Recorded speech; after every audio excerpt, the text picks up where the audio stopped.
So, today, students, let's continue with the biosafety.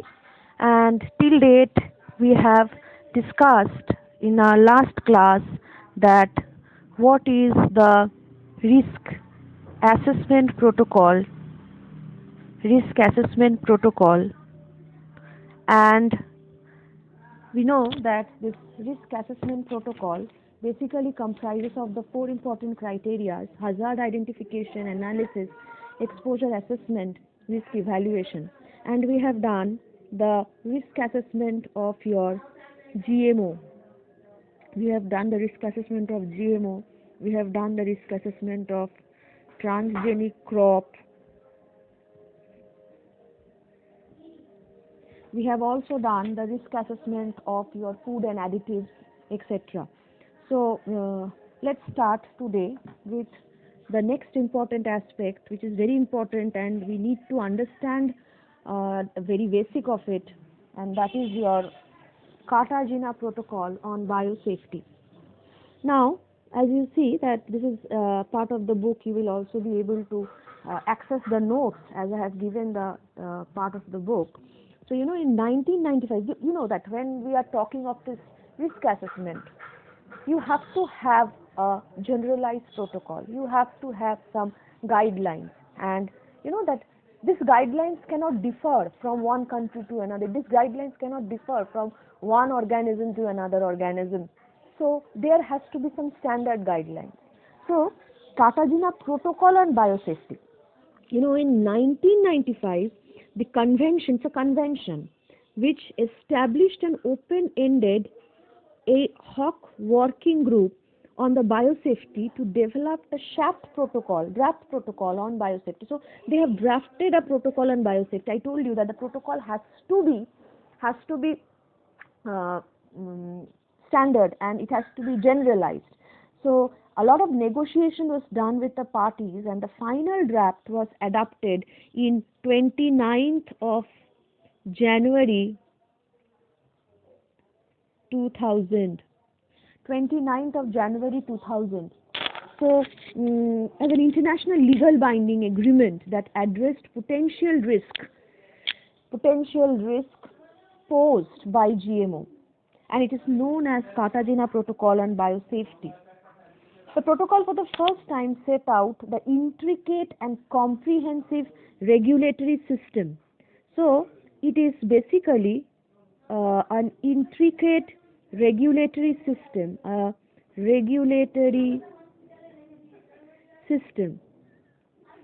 intricate regulatory system for ensuring the safe transfer. This is very important, you understand. They give you a safe transfer, use, handling of GMO, and this is very important, that is transboundary movement, to prevent any adverse effect on your biodiversity or any probable risk to humans. So that is very, very important. So if you are doing a transboundary movement, you don't know, and another country is taking particular product, a GMO from you, and it is having some toxic property and allergenic property, then the one in transboundary movement, they will also be affected. So the Cartagena Protocol. So what is the main aim of Cartagena Protocol?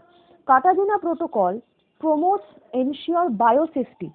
So it ensures biosafety by establishing rules, procedures, and regular movement of this organism between countries.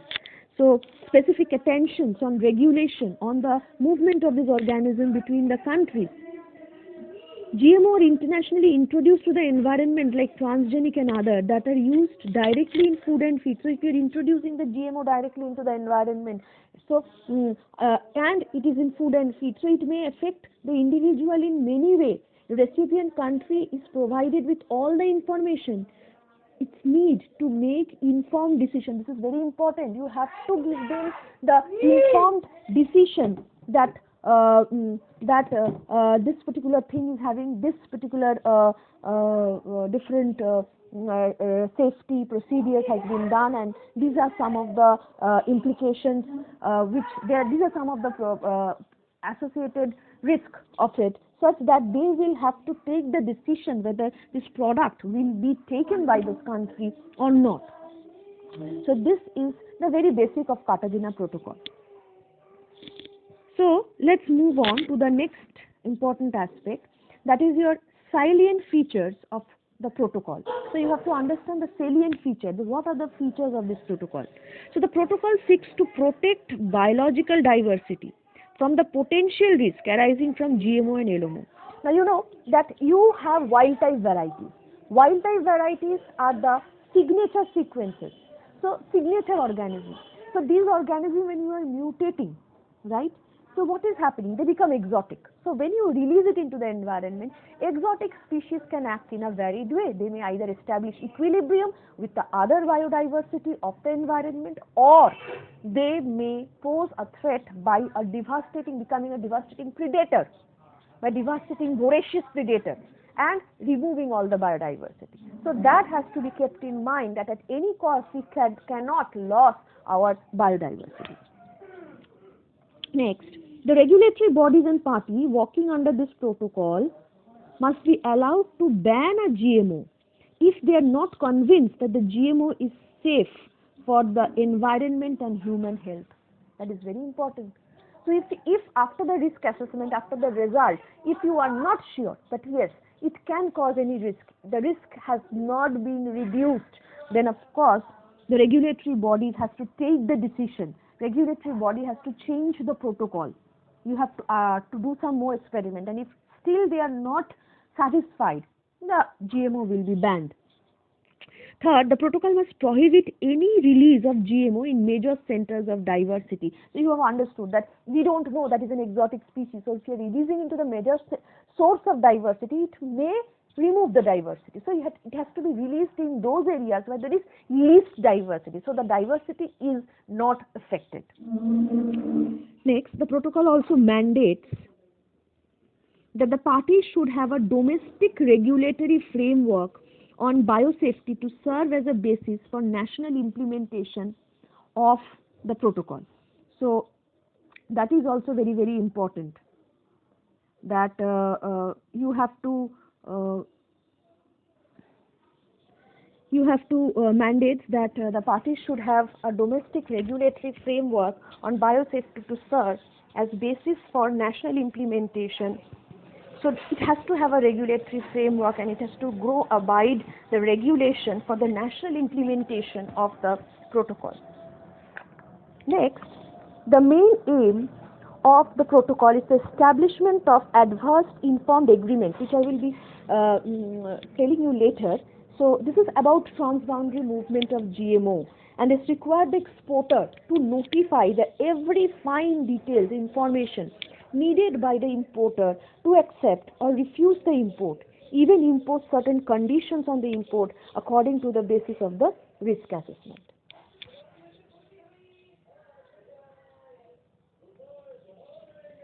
So next, so you have understood that this is a very important aspect, and these are the salient features, and we have to go abide those salient features for the protected release of this GMO into the environment. So with that respect, we will start with another topic which is very, very important in this aspect, that is capacity building. Common term. Capacity building is an ongoing process through which an individual, group, organization, society enhance their ability for developing challenges. Now I give you one small example.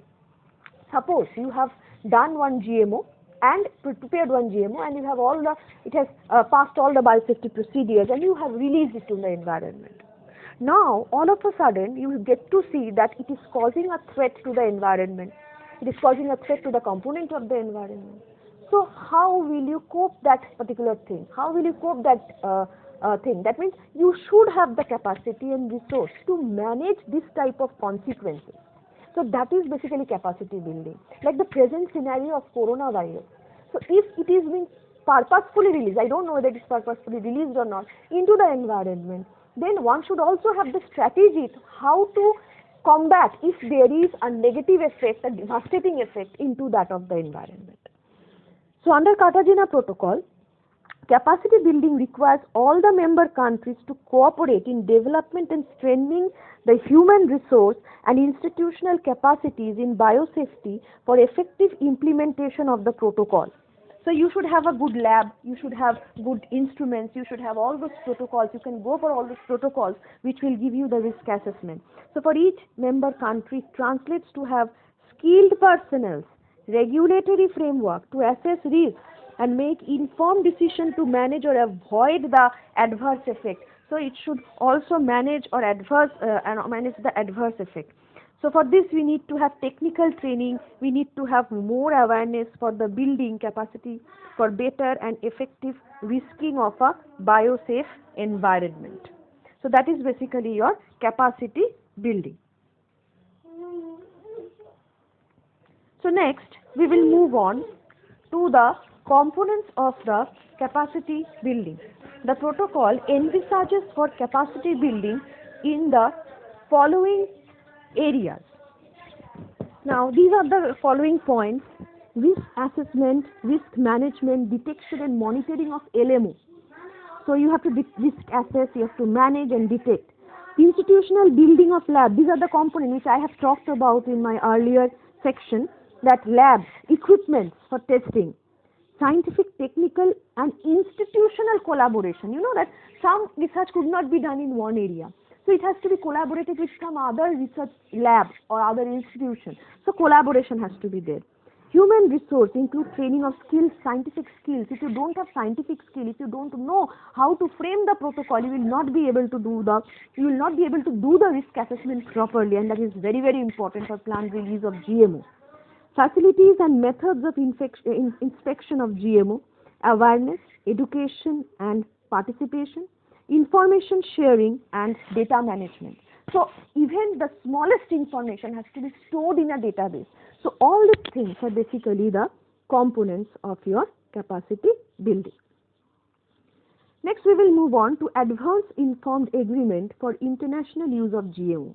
So the Advance Informed Agreement procedure applies the first international transboundary government of GMO, movement of GMO for intentional introduction into the environment of the importer. It includes the component notification by the exporter, acknowledgement of notification by the importer. So notification by the exporter will notify every detail. Acknowledgement, then importer will acknowledge the notification. The decision procedure. So if the decision procedure, the importer may accept the risk assessments done, or they may ask for more risk assessment to be much more sure. So the decision, the purpose of this agreement is to make sure that the importing countries has both the opportunity and capacity to assess the risk and take final decision that whether that particular product, particular organism will be imported or not, provided knowing all the risk assessment being done.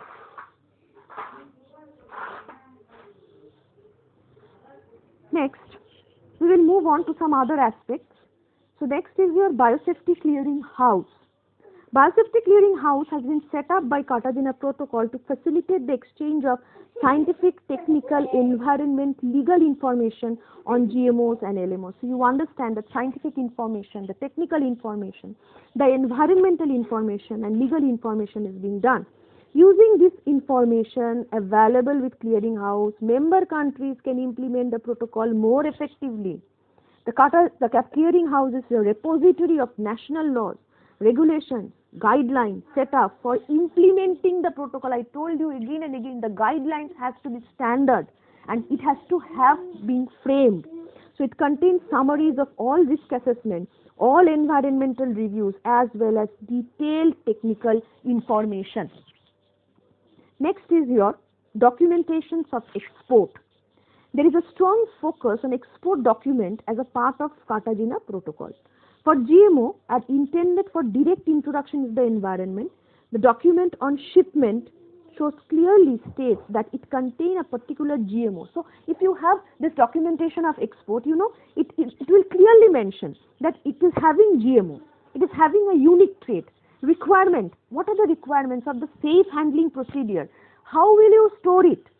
Name and address of the importer and exporter. Alternatively, when the shipping is of agricultural commodities involve direct use as food and feed or by processing, the shipment must clearly indicate that it contains living modified organism and they are not intended for the introduction to the environment. So these are the documents basically which has to be maintained, and it has to be given, submitted during the documentation, during the export, and that will give you a vivid, clear idea that what you are exporting, what type of properties are there in that particular good, what is the unique trait, how will you handle it, how will you store it. All these things are taken into account. And the last one is very, very important, that is your public approach. It is very important that each individual understands the biosafety. I am telling you, you are listening, but if you don't percolate in the society, the other will not understand the importance of biosafety.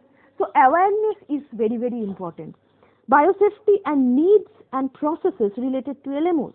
The protocol therefore calls for cooperation of promoting public awareness, education for safe transfer, handling. The protocol requires parties to consult public in decision-making process to make public the final decision taken to inform about the mean to access biosafety clearing house. So public, it has to be percolated into the public. Like I give you one example. Suppose you have in your market two types of food. One is labeled with GMO, another is not. So if public don't understand that GMO means genetically modified, means its gene has been modified, means its signature sequence has been modified, then the public and its consequences. So the public will not be able to decide, the society will not be able to decide that whether to go with the wild type or go with the mutated type or the genetically modified type. So that is very important. So public awareness will ultimately lead to the success of the protocol. It is not that the scientists are preparing it and doing all the risk assessment and transporting it and you have an overall increase in economy of your country. But it is also in percolating the biosafety information to the individuals of the society such that we all act together in this decision making process, in this final decision taken, the final decision making process of the society, of the public, of the consumer who is using this, who is being as claimed is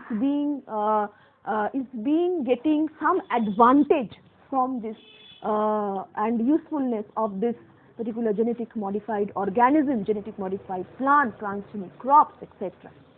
So with this I will end my class for today, which is basically on the Cartagena Protocol and its significance.